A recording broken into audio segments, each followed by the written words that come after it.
Hello everybody and welcome back to another review. Today's review will be a bit special. I'll be reviewing two figures instead of one. They'll both represent the same kind of soldier, in this case a female Viet Cong guerrilla.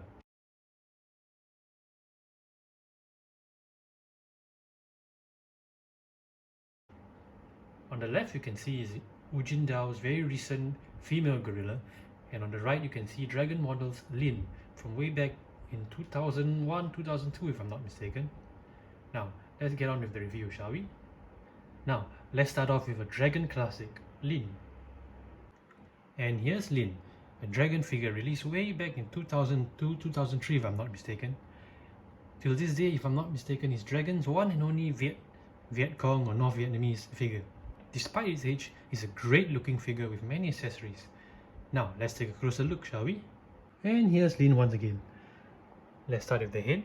As you can see, she comes with a conical head, very nice, made of a very hard plastic. And the head sculpt, definitely the highlight for me. Very simple, not too cartoonishly animated like some of the new modern figures. And the scarf, and she comes with a backpack, as you can see,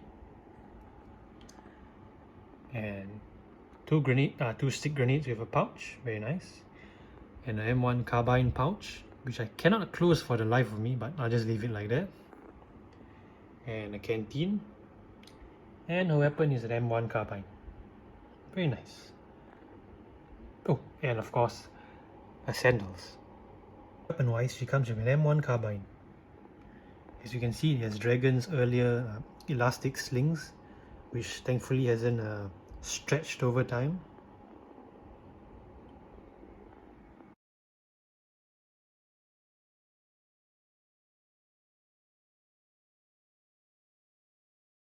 There are some minor things I would like to point out, though most of them are attributed to age.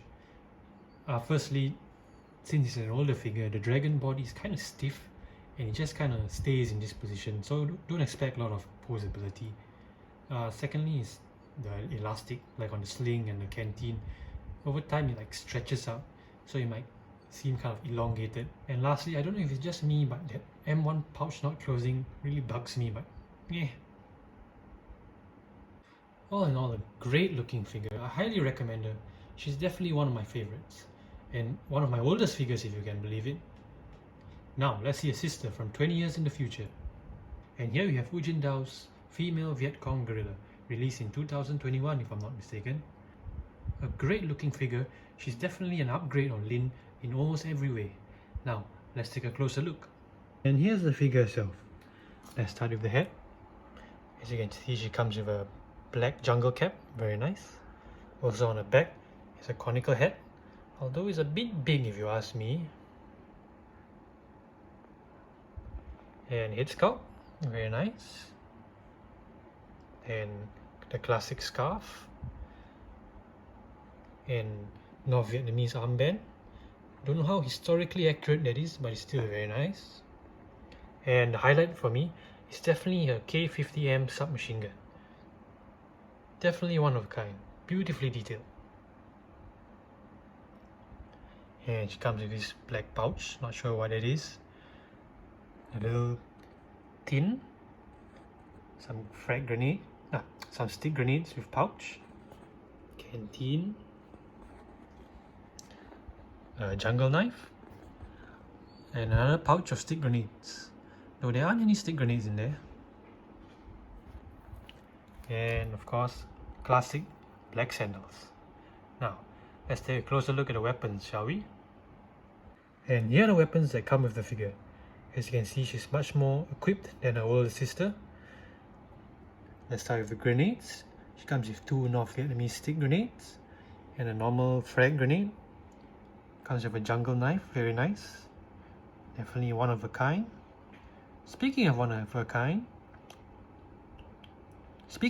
kind, she also comes with this very nice K50M North Vietnamese submachine gun.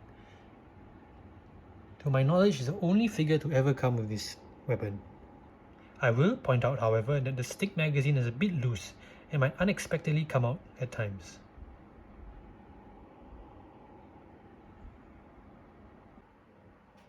You don't get many Viet Cong gorillas in this scale, so these two figures are a great addition to any collection. Thanks again for joining me on today's review, and I hope to see you all again soon. Ciao!